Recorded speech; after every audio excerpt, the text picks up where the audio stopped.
I am here on the corner of Broadway and Merrill Street outside City Hall. Today, we're going to meet our new police chief and learn all about the De Pere Police Department.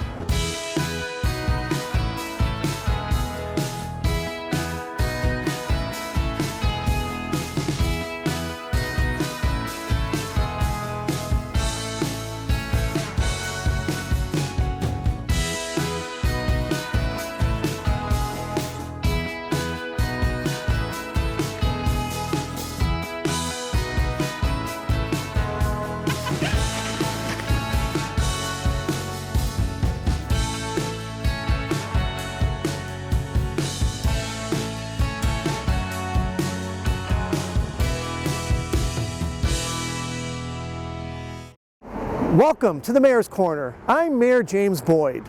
In each episode of the Mayor's Corner, we plan to take you to explore a different part of the city of De Pere as we discuss the latest happenings in the city. Plus, we'll take a behind-the-scenes look at various areas of city government, but most of all, we want to show you all there is to celebrate about the city of De Pere. We're here on the corner of Broadway and Merrill Street outside City Hall. City Hall houses various areas of city government. On the first floor, you'll find the city's health department and the city's clerk's office. On the second floor, you'll find the council chambers and the mayor's office. But before you can find all of that, you'll pass by our police department at the main entrance. Today, we're chatting with the newly appointed De Pere Police Chief, Jeremy Muraski.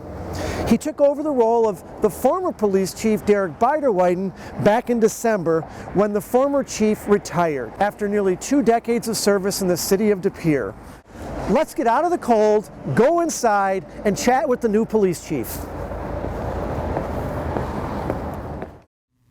Hey, Chief. Thanks for joining us today. Thank you for having me. All right.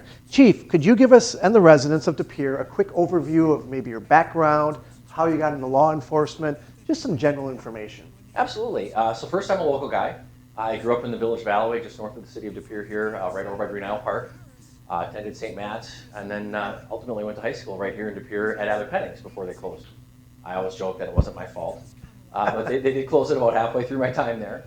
And then I was blessed enough to go to the University of Wisconsin-Madison. I got my bachelor's degree there before coming back up and trying to get into law enforcement in my hometown area. So I joined the Green Bay Police Department in 1998, worked there until 2019 when I was able to transfer over here to De Pere as a captain. So it's been a very exciting run, but it's just been a real pleasure to be able to serve in my own hometown area. It feels like coming home and serving my own community. Well, that's great. We're very grateful you decided to come to De Pere within the police department, and obviously you're serving in a whole different capacity now, which is great. Now, a lot goes into selecting the police chief. There was a nationwide search. All the candidates were brought before the Police and Fire Commission. It was very rigorous, and it involved extensive background checks, and so the commission knew a lot about you. A lot of information went into this. So what drove you to apply for this position and go through all of this? Well, I think ultimately what it comes down to is trying to figure out how I can do the most good. Early in my career as a patrol officer, I would go and handle individual calls for service and try to do as good a job as I could on those calls for service. I started to realize, though, that maybe I could make a little bit bigger impact if I was able to help others succeed. So I then turned into a field training officer, so I could train newer officers and try to make them the best cops that they could be. And ultimately, as I promoted, I learned that I could make a bigger and bigger difference in those roles than I could just by handling one call for service at a time. And as a chief of police, it's just the next step to be able to do that. I can hopefully make a good impact for the entire department here in De Pere and the city as a whole. So that's really what was my focus, was trying to, I guess, expand how much good I could really do and how big of an impact I could really make. That's great. And like we had said before, this was a nationwide search. You got to go through an extensive process, and this is the result. So once again, congratulations. Well, thank you. I'm very humbled and very proud to be appointed, and I hope to not let anyone down. Now, our previous police chief, Derek Biderweiden, retired last month or so, and then you stepped into his role. He was a long-standing police chief, almost 20 years. I took over for the mayor, who served for 24 years. So we're kind of like, rather in spirit here. We're following in big footsteps for people that meant a great deal to the city. So how was that, stepping into someone who had been here for so long? Well, it's very interesting. It's a challenge, but it's also really great. And the reason I say that is because the outgoing chief laid a tremendous foundation. He hired a lot of really good people, put in a lot of good policies and procedures and things like that. And really, I feel like I came into a department that is very well positioned for success. So that's huge. Having that long-term leadership and stability, in both levels of city government, I think really put me in a good position to be able to come in and just maybe have to improve a few things here and there, make a few tweaks and innovate some new things. But the foundation that is laid is fantastic. That's great, and that's a testament to the former police chief. Now, the police department has a very specific mission. In fact, I'll read it. The mission of the De Pere Police Department is to provide an integrated team approach to proactive patrol, crime prevention, and criminal investigation, utilizing city and community resources to improve the safety and quality of life in De Pere. Could you break that down for the citizens and share how that works in day-to-day practice? Absolutely. Everything we do is about team. And we mentioned in our mission statement in partnership with the community, and that's huge because we as police officers, there's not enough of us to be everywhere to see everything that's going on. Sure. But we do want our police officers to also function as teams. So we have teams on the east side, teams on the west side. We try to do a team approach to everything. And that doesn't just mean within our department. We also work with other city departments. We work with community organizations. We work with neighborhood watches. We try to do teamwork in everything that we do so that we can really emphasize that strength. That's great, and that's important to know that we do connect with other departments, not just De Pere by itself, but we're always reaching out to try to find what's best for everybody. Now, it's no secret that some aspects of law enforcement and policing have been questioned and criticized. We've gone through the last couple of years. What does the department do to ensure that all citizens in De Pere feel safe and protected by the police? Well, the first and foremost thing that we do is that we are very, very careful and thorough in our recruitment process, in our background checks. We want to make sure that we find the best people that we possibly can. We hire for character. We want to make sure that we're hiring people that are doing police work for the right reasons. They want to truly help the community. They want to help everybody. We don't want people that are here because, maybe they want to have that position of authority. We want our officers to wear that authority very lightly. We want them to be in a spirit of servant leadership or servant mindset. And once we go out and try to recruit the very best people that we finally can, we also go out of our way to make sure that we're accountable. We want to make sure that we do things like we have our body-worn camera program, so that if there is a citizen complaint, we have the ability to go back and actually view video footage of that. By the way, De Pere was one of the first communities in this area Absolutely. to adopt the cameras, correct? It was the very first in our region, and certainly within the county. That's great. We've had it for a number of years already. So I think that definitely helps with our trust relationship with the community because they know that we want our officers to be accountable if they do wrong. Thankfully, more often than not, we are out there doing very good things, but we do have the ability to do full investigations if there is a citizen complaint. And I want our officers to know, and I want our citizens to know that we expect a very high standard of performance. And I think our officers take a lot of pride in that as well. That's great. I'm not sure if the community knows this, but how many sworn police officers do we have, or would we like to have? Well, we have 37. I'd love to have 40, 42, but sure. We currently do have 37, including the police administrators such as myself. And then we do have 5 civilian staff. And there's a constant recruiting process for the officers, correct? Absolutely. It seems like every month, whatever, you're always looking for somebody for some reason. We're always hiring if there's somebody out there that is looking for a job. We do have, semi-regular retirements. We do have occasionally, we'll have an officer that maybe goes on, we had one that left to go work for the state Department of Criminal Investigation, things like that. All right. But more often than not, people that come to work in De Pere love it. They stick around for long-term, for their whole career. But again, it comes down to recruiting for that character. And then, if people do slip up along the way, having that accountability if it comes to that. That's great. Now that you've had a couple of months under your belt, what is your vision for the future of the department, and what are some of your goals in trying to make this whole department, not just the department itself, but the community, a better place? Well, first, I just want to make sure that we are responsive to what the community wants. I don't want to think that we're going to police in a vacuum. I want to know what the community expects of us. I want to make sure that we are well-positioned and well-equipped and well-prepared to be able to meet what the community expects us to be able to do. So, some of the things that I'd like to work on, some technological innovations. There's a couple of things with technology advancing as quickly as it does that I feel like we could do a little bit better.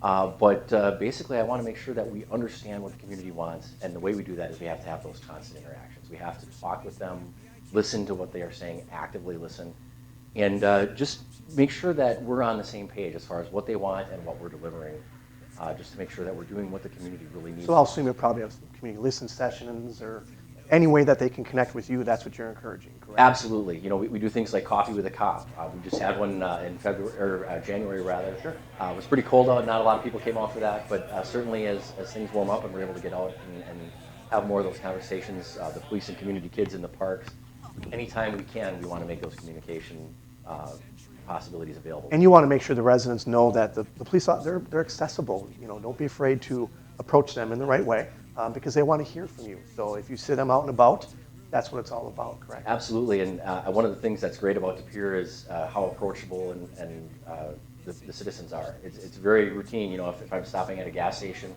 to have somebody come up and just strike up a conversation, and we love that. That's one of the great things about policing in De Pere. That's awesome. Now, there are many facets of the De Pere Police Department. Officers often take on additional roles or secondary specialties. Could you explain some of the areas of focus and why that's important? Yeah, absolutely. We have a variety of specialties. We have school resource officers. They're in the school districts on each side of the river. We have them in the middle schools and the high schools pretty regularly, but they also do spend some time visiting the elementary school kids, which is just a great way for them to get to meet all the young folks in our community, in addition to those PAC programs that we have in the park. We also have a community resource officer.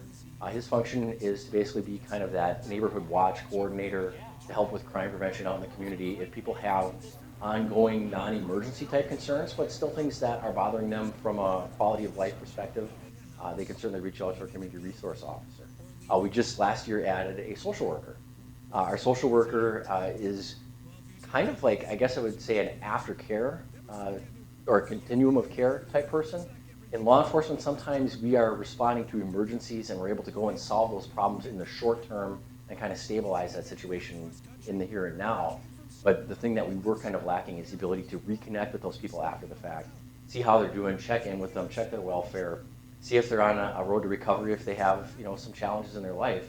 And having that additional resource has been great for our community. Now, that social worker that was added in the past years is also pretty rare for the city to have that, because not a lot of communities have that particular position, correct? That is very correct. I think we might be the first one in Wisconsin. I know we certainly are in northeastern Wisconsin to have a department social worker. There are a couple of other agencies that have partnered with outside clinicians and things like that, but we're the first ones to have a social worker full-time in the city department. And so far, it's been working out very, very well. Our social worker, John, has gotten a lot of referrals. He's done a lot of home visits with people, a lot of check-ins. And it just seems like we're really providing a much fuller level of service by having that after the call follow-up. That's great. In just a bit, we're going to learn more about John and his role as a social worker in the city of De Pere. Now, we often mention about residents and the community. Really, the community and the residents are the first line of, we'll say, policing or defense. So you really encourage that interaction. And if they see stuff, to make sure they connect with the police and don't wait on it. Absolutely. When I do meet with folks in the community, a lot of times they'll come to me and say, hey, you know, I saw this thing that was going on in the neighborhood. I was kind of concerned about it, and it was a couple weeks ago. I said, can you call us? And a lot of times they'll say, no, we don't want to bother you. We know that you're busy. I encourage everybody, please, if you see something that you're just not sure about it, if you have a concern, call us. I promise you're not bothering us. I would much rather have officers go and check things out and make sure that everything is fine and everything is safe than have somebody regret maybe not reaching out. So certainly not bothering us, I promise. Okay, good. Now, we want to make sure everyone knows that, so hear that. Now, we want to learn more about the day-to-day operations for the city social worker. His name is John Bushmaker.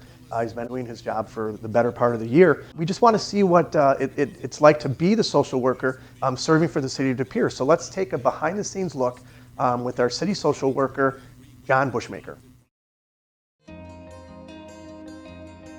So let's start with what a typical day looks like as the new social worker within the police department. I get referrals directly from the police officers. The majority of my referrals come through that route. Every morning I get here and there's usually new referrals. I mean, they can range from mental health concerns, domestic violence, sexual assault, some folks that are struggling financially. I reach out to the families and individuals and let them know that a referral is made. And it could be a phone conversation about services. I set up appointments and I go through my day like that. Much of my day consists of going out in the community with folks that I want to meet with, talk about community resources, and ultimately my goal is to say, hey, what can happen so we don't have any more police involvement? What does it look like and how are you hanging in there? Also, I staff quite a bit with some of the officers who had that first response with the individual or family. I talk to the officers and we talk about what happened, what it looked like on their end, and also I want to update them after. So if I do work with the family, a lot of times I share information like, hey, the individual that you had a crisis with, guess what, they found a job. Or they're going out and they're 7 days sober. They're doing really excellent and they wanted to say, thank you for the intervention. A lot of the times the police officers don't get that good news and see that follow-up. They just see the instant response. Are they safe? Are they doing okay? And then they go on to the next call. I can determine that with my intervention, the police are less likely to get phone calls. A lot of times we do get folks that frequently call the police. And maybe there's a community resource or intervention that they could use that they don't necessarily need to take that step. That gives the officers more time. And also too is if they have questions for me, like, hey John, this is how I handle the situation. My experience so far with the officers, we have a very open communication. We talk frequently and we talk about the good and the bad. In creating this new position, I'm 7.5 months in. I've received 244 referrals, around 25% of which are mental health based. There's smaller percents which are domestic violence, sexual assault. I've worked with a lot of folks that are struggling with just issues maybe with a divorce or even child custody concerns. With COVID has been very tough on folks, especially with unemployment, some isolation. Brown County does have a lot of resources and it's my job to ensure that people are aware of them. And a lot of folks just don't realize they exist. So it's ensuring that, hey, are you aware of these services? What leads you in the right direction? And I also want to ensure that you're getting your needs met. My favorite kind of feedback is when I hear back from people I work with. It's the follow-up phone call saying, hey John, I'm going to my AA meeting, or check this out, I'm employed, I've been sober for 10 days. Those are the stories that really get me going and that I like to share internally, like, hey, this is what I'm hearing, this is what it looks like. I think the data speaks for itself when it comes to folks that aren't calling the police directly and then have the ability to strategize for themselves. My goal ultimately is to work with someone to get out of their life so that they can handle the stressors. It's being reactive to a referral in the hopes of being preventative. It's empowering folks. That's the main goal here.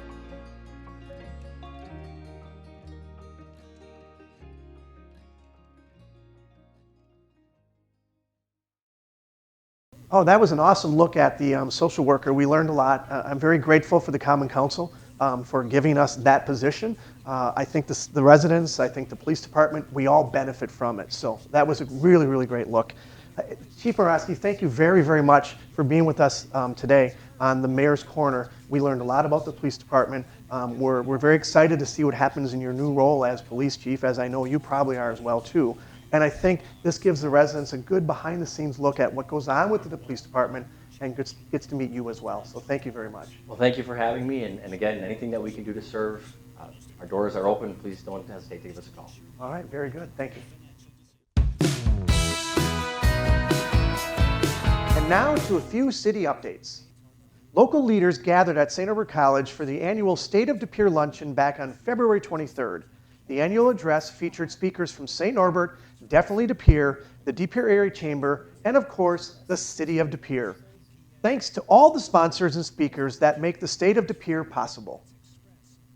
Fundraising is now underway for the Nelson Family Pavilion at Voyager Park.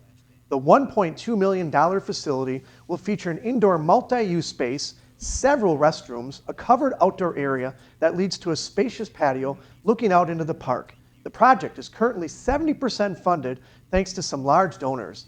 There are various levels of sponsorship available for interested donors who wish to support a project that will benefit residents for years and years to come.